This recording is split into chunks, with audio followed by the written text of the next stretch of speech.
Bonjour et bienvenue sur la chaîne Mon cerveau, ma réussite, dans laquelle je vous propose tout un tas de trucs et astuces concrets et faciles à appliquer pour former une équipe gagnante avec votre cerveau et atteindre tous vos objectifs.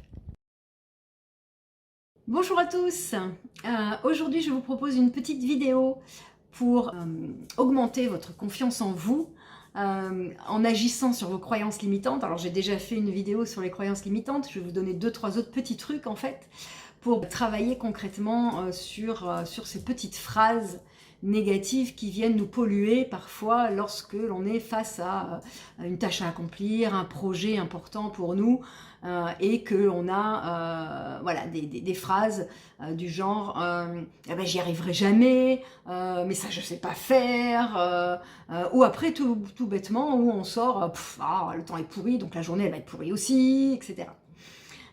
Donc la première chose à faire, c'est de repérer ces phrases-là. Repérer la manière dont vous vous parlez intérieurement. Quel est votre discours intérieur?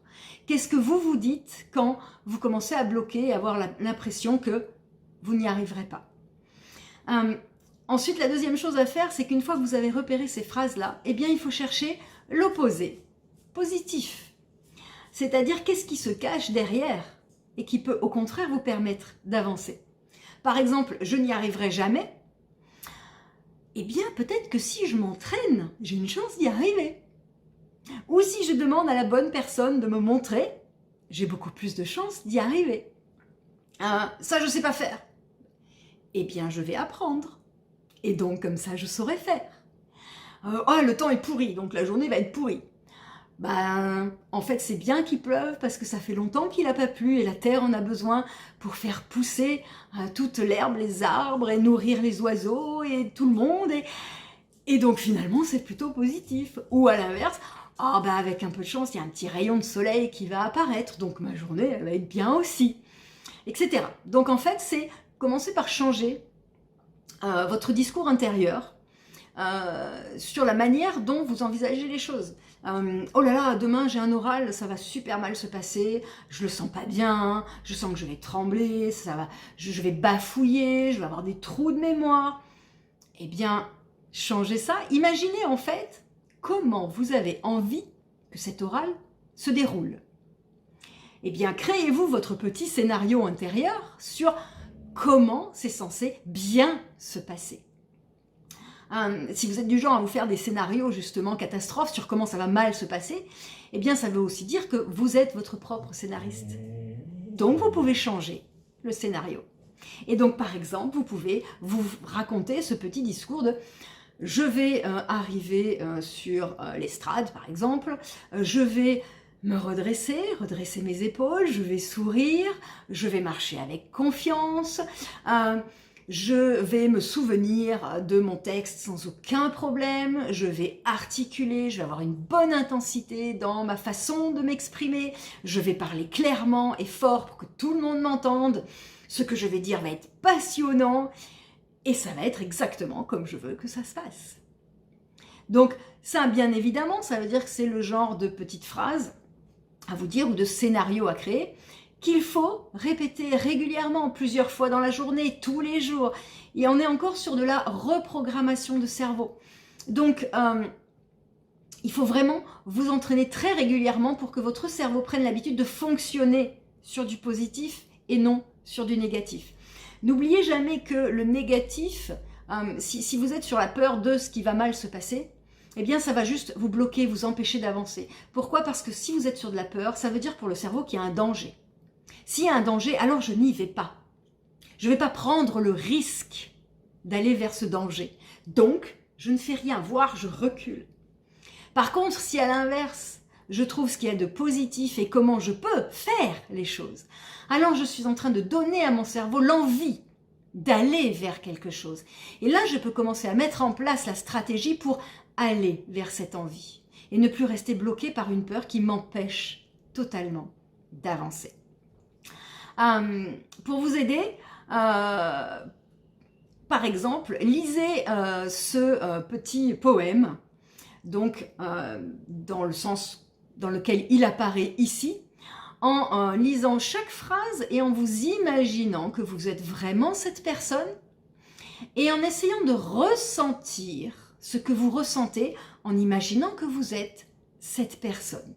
Je vous laisse quelques petites minutes pour vous imprégner vraiment de ce texte. Je suis un gros nul. Personne n'ose penser que je suis capable d'accomplir de grandes choses. Je sais que je raterai tout ce que j'entreprendrai. Je ne crois plus que je peux réussir. Je suis persuadée que je ne vaux rien. J'ai arrêté de me dire que j'ai confiance en moi. Je suis convaincue d'une chose. Je suis quelqu'un d'inutile et ce serait idiot de penser que je suis une belle personne. Normalement, le ressenti n'est pas super génial.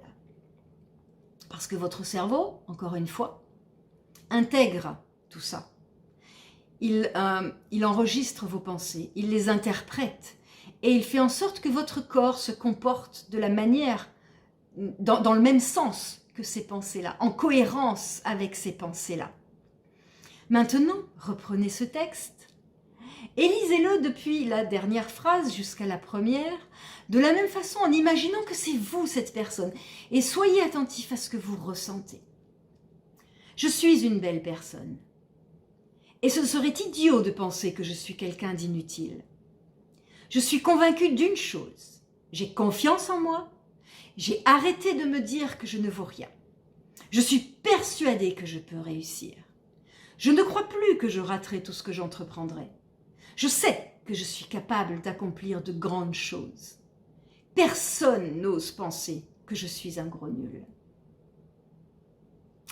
En règle générale, déjà, la première des choses qui arrive quand on a lu ça dans l'autre sens, c'est un petit sourire qui fait qu'on commence à se sentir un petit peu mieux et qu'on commence à sentir qu'on est un peu plus capable de faire les choses. Donc, n'oubliez jamais ce pouvoir de la visualisation, ce pouvoir de vos pensées sur la manière dont votre cerveau va réagir, sur la manière dont il va interpréter ça et vous faire réagir et vous comporter dans le sens de ses pensées. Lui, encore une fois, n'oubliez pas qu'il veut aussi vous faire plaisir. Et donc, il va prendre ce que vous pensez et il va vous faire agir dans ce sens-là. Donc, plus vous pensez que vous êtes nul, plus il va vous faire comporter dans ce sens-là. Plus vous pensez que vous êtes capable, plus il va vous faire comporter dans ce sens-là. Voilà, j'espère que ces petites astuces vous auront aidé à voir comment vous pouvez travailler cette confiance en vous, à l'augmenter, à l'améliorer et à vous sentir de mieux en mieux. Comme d'habitude, n'hésitez pas à venir en commentaire raconter un petit peu tout ce que vous avez mis en place, éventuellement les observations que vous avez faites sur avant quand j'avais ce genre de pensée, maintenant que je m'entraîne un petit peu sur un autre type de pensée plus positive, est-ce qu'il y a des petites améliorations au fur et à mesure? Venez nous raconter tout ça, nous donner vos propres trucs et astuces pour partager un petit peu toutes vos expériences. Eh bien, je vous souhaite un très bon entraînement et je vous donne rendez-vous très bientôt pour une nouvelle vidéo pleine d'astuces. Merci à vous!